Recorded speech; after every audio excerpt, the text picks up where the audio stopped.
Well, good morning. Thank you for having me. We're going to shift gears a little bit. I'm Blair. This is Amanda. I'm not going to get in her way. You're going to meet her in a little more detail going forward. I'm here representing and on behalf of a number of amazing individuals. Number one, a great research team that I'm lucky enough to be a part of. We are the Center for Bionic Medicine and our housing institution, which is the Rehab Institute of Chicago. It's been America's #1 rehab site of care for the past 20 years. There is some great research and great patient care that are there. Last but not least, the amputees. You're going to meet a lot of really unique people here that are the amputees who without them this work wouldn't be possible. So bionics, it's a buzzword. It's something that science fiction loves. We love the engineers and the scientists. It's a love-hate with this. The definition itself is a bit of a debate. Here's our work shown in National Geographic from earlier this year, and they define bionics as a mixture of the words for biology and electronics, so mixing the technology with the human. There's other definitions, with roots in sci-fi from the 60s, some American medical doctors through the military who had Greek origins of the word. That's, like I say, up for debate. But the bionic man, the bionic woman, our work, if any of you have seen it, has been touted with these words. Up here you'll see a gentleman who's Jesse Sullivan, who's called the Bionic Man lovingly by the media, and Claudia Mitchell, the first bionic woman. What do we think of when we see this, and what does this mean to us, the researchers? Well, we've seen this before. We've seen the bionic man and the bionic woman, and what does that generate and stimulate in our minds? If you think about it, what did they say here? They said better, faster, stronger, so superhuman ability. And is that really what it's about? Is that what we in our society need to do, is make things better, faster, stronger for humans? Well, our research group, because we are vested in the clinical and the real world, it's about restoring ability. So getting somebody back to the activities of their daily life that's not necessarily better, stronger, faster than what they could have done, but something that is giving them back ability to live the way they desire. So upper extremity prosthetics, this is a patent of an arm prosthesis. And you may be able to see the date up there. It says 1912. That's the date on the patent. This technology is from the Civil War era. And if you notice the picture, well, that certainly isn't Civil War. This gentleman was taking this picture a few months ago. And if you notice, he's wearing the same technology. So here we are, to this day and age, wearing technology for prosthetics that is from the Civil War. Have we made much advancement? A little bit. Many of you may know somebody that has an arm prosthesis that has maybe a motor in it, a motorized elbow or motorized hand. This works by what we call myoelectrics.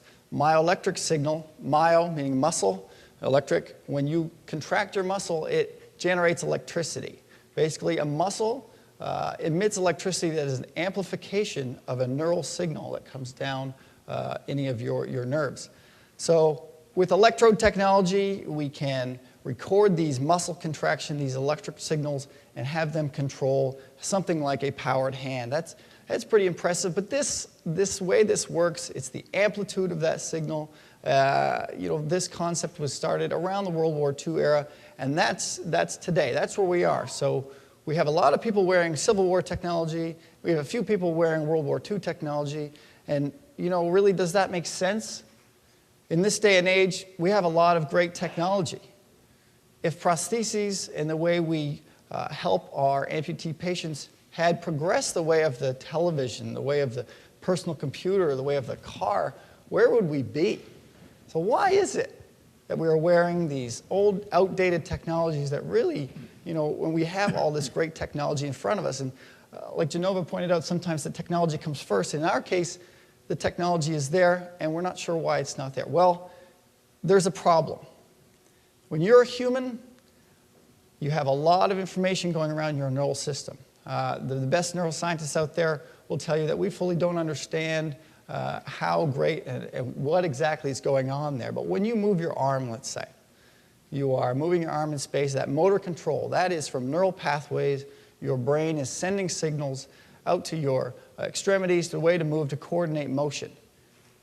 When you lose your arm, we have a bottleneck problem. So the problem is we cannot get that neural information, the intent of the user, so who we are, what the amputee wants to do, we cannot get that in a practical way to a fancy piece of technology. So you could build a very fancy arm that's, you know, who knows, you can imagine solar powered, whatever. But we cannot control it. There's no way to steer it. So there's our bottleneck problem. And this is why I'm here. This is my boss. He's a wonderful guy, a researcher, a PhD researcher. He's also a medical doctor, a physiatrist. And about 20 years ago, or a little before that, he had an idea. Why don't we rewire people? So why don't we go in surgically and rewire people to get at those signals? What we need is a brain-machine interface. And that's a buzzword, too. That's kind of like bionics.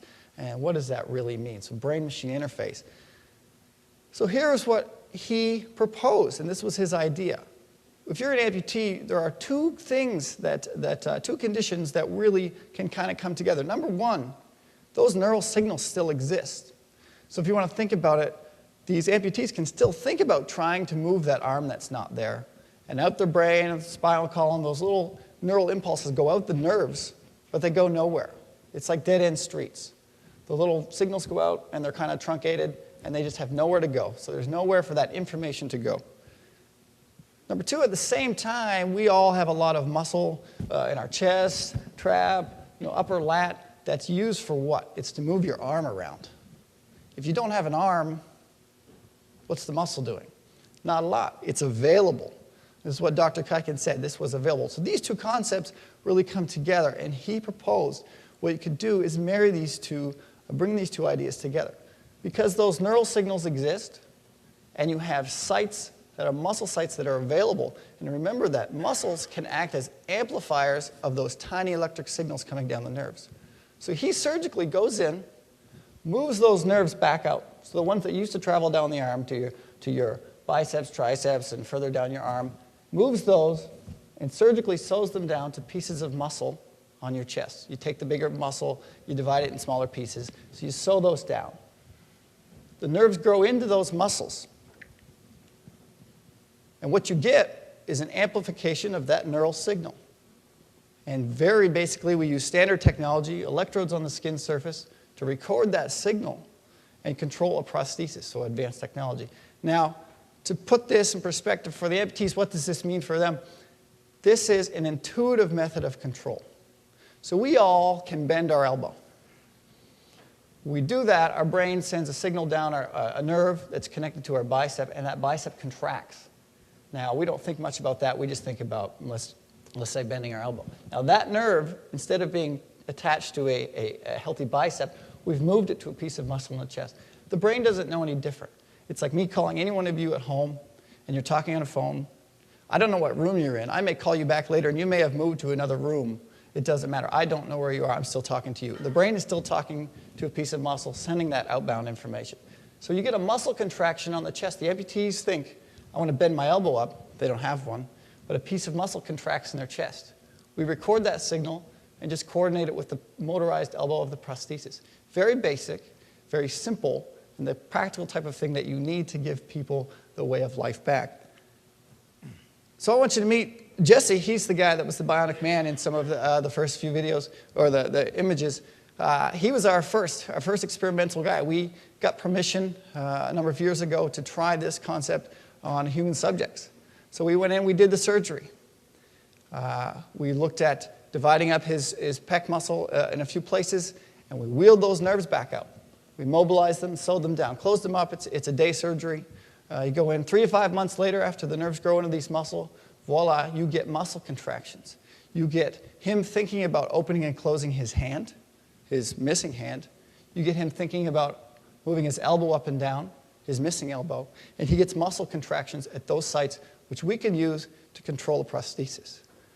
So have a look at this. Open, relax, close, relax. I challenge you to do that. Relax. We can't. We haven't been rewired. Jesse has literally been rewired as a human. Relax, elbow down.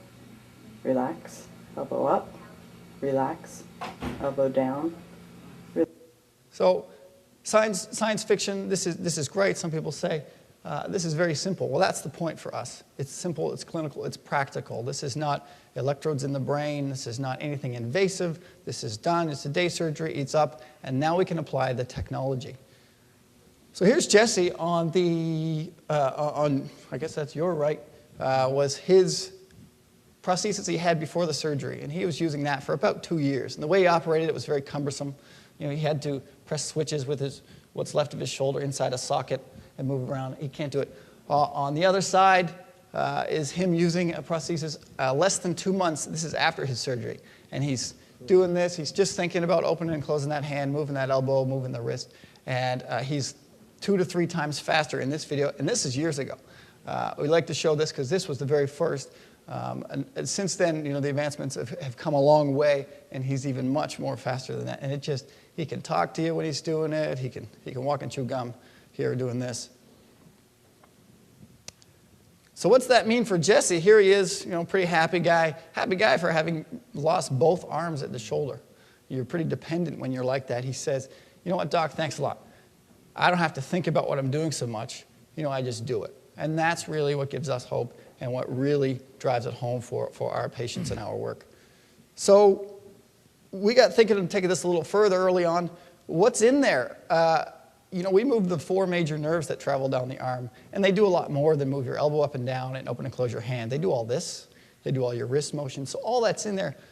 We apply algorithmic technology that you know, looks at signals, patterns of signals. It's called pattern classification, signal classification, pattern recognition. It's got a lot of words.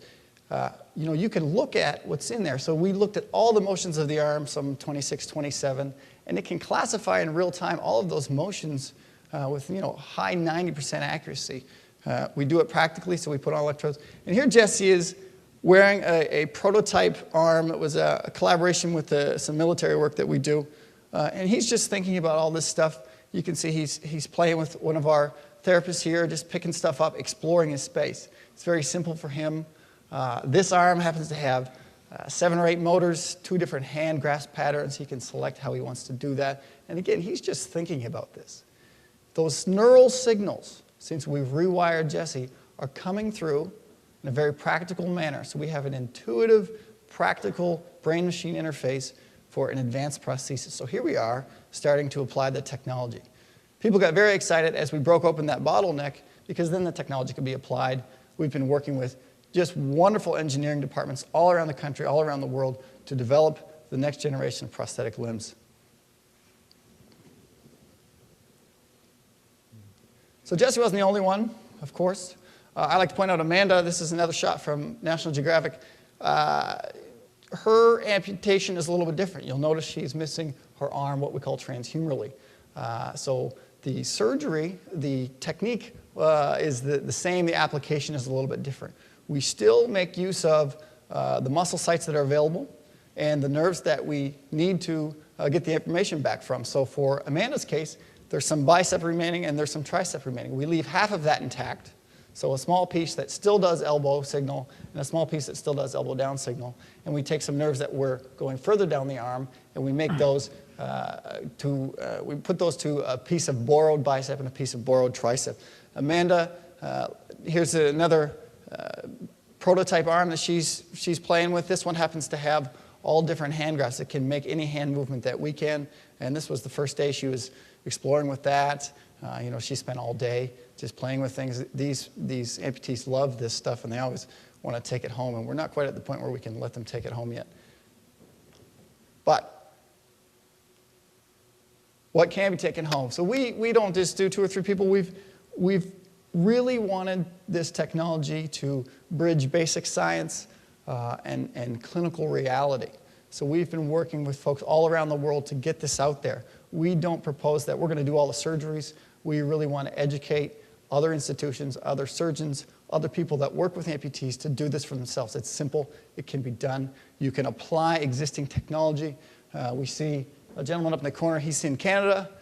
We have military patients down in the lower corner. This gentleman's in Europe, another European prototype device. And Claudia, who is the bionic woman, who you see, she's doing some activities that she loves to cook, so she's doing a lot of that stuff. So we've done over 40 of these surgeries worldwide. and it's more and more all the time. We're hoping we lose count, and that's our plan. We did the 7 originally under an experimental umbrella, and since then we've just rolled along with the benefit of getting it out there. So back to research for a second, because we still stay in the research. We're a multidisciplinary group, engineers, scientists, physicians, therapists. One really neat thing early on with Jesse, actually, we were doing an experiment with him one day, and we were cleaning him off with some alcohol, and he blew on that, and he said, "Ooh, that's cold in my hand." And we said, "What? Cold in your hand?" And then it hit us. That makes sense. Nerves are a two-way street. I talked about the outbound information and the motor control, and that's really where we were gung-ho about getting that motor control back, because that's what we wanted to give back to these amputees. But that two-way dead-end street, our nerves, when we touch our back of our hand, our palm, anywhere on our arm, we can feel that, because the information goes back up those same pipelines and into our brain to get processed. When we moved the nerves, we neglected to really think about that. But those nerves grew into the skin. And now when you touch him on the skin anywhere, he feels that in his hand, in his wrist, in different areas. Now, some people have heard the term phantom pain. This is not phantom pain. Phantom pain is somewhat neurological and not fully understood. This is actually transferred sensation. So it's like as if you cut a piece of all the skin off your hand and sewed it down. So what does this mean for us? This provides us a great mechanism to close the loop for amputees. Amputees use their devices. All of us can close our eyes and touch the back of our head. We can touch our nose because our arms are programmed in with this feedback information. We know how hard we're squeezing a child's hand because we can feel that. So we won't squeeze too hard. With a prosthesis, these motors are very strong. You're not able to tell how hard you're squeezing something. You can't pick up a paper cup. You can't do this because it's like trying to touch stuff with a broomstick. You can't really feel it. With this sense of touch, we can provide that feeling, the pressure, the hot, cold, the sharp, dull, back to the amputee and close the loop. So we've done a lot of experiments, a lot of really interesting stuff to do this, to say how can we apply that. If we put sensors in the hand, which the technology is coming back up, that measure that pressure, that measure that temperature, and we can just feed that back to the skin of the amputee and do it. So this next little clip here I want you to watch. We had an experiment set up where we had a device, one of the first devices where we were going to apply the sense of touch, the sense of feeling back to our patients, and this was in the lab.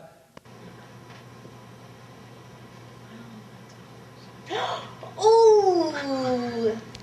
And that was her aha moment. She got set up, and they turned it on, and she touched stuff, and that was the first time she got her sense of touch back in her. The experiment was a wash. I mean, she spent the rest of the day walking around the lab touching everything, which we let go. The device here allowed her to feel texture. We feel texture by vibration. Rough and smooth is different vibrations. And the skin that reinnervates, so through targeted reinnervation surgery, she gets that. So she was touching walls and touching people's jeans and all around. So it was kind of fun to see that. We love showing that video. It's kind of too bad we don't have it in a higher quality. So what's next? Like I say, we are clinically motivated. We did an experimental group. We've rolled that out. We've been working with clinics around the world. I showed you people that are shoulder disarticulation. We started with that because that's a challenging problem. There's a control paradox. The more of your arm you lose, the more there is to replace, and the less signals you are able to get. So the surgery is the really hard one is to do that shoulder disarticulation. We did Amanda, so transhumerally. We've moved on and do Transradial, where there's a lot of great technology being applied, partial hands, there's more and more amputees. We really want to get this out there, and the concept of this brain-machine interface and controlling to all the amputees. And lower limb, for every arm amputee, there's about 9 or 10 lower limb amputees. It's staggering, not well understood, but we can apply a lot of what we learned to lower leg. The steering, so getting neural control of legs so you don't fall down, so that leg knows you're going to go up the stairs or down a ramp. This is very powerful for lower limb amputees. So that's where we're going. We're going great guns. We started with a few of us. It was a great idea. Like I say, the targeted reinnervation concept was the brainchild of Dr. Kiken. We are now a lab of 30-plus wonderful individuals, and we are the Center for Bionic Medicine. I look forward to talking to anybody about this. I can only scrape the surface in 20 minutes. Would love to talk to anybody afterwards. Thank you.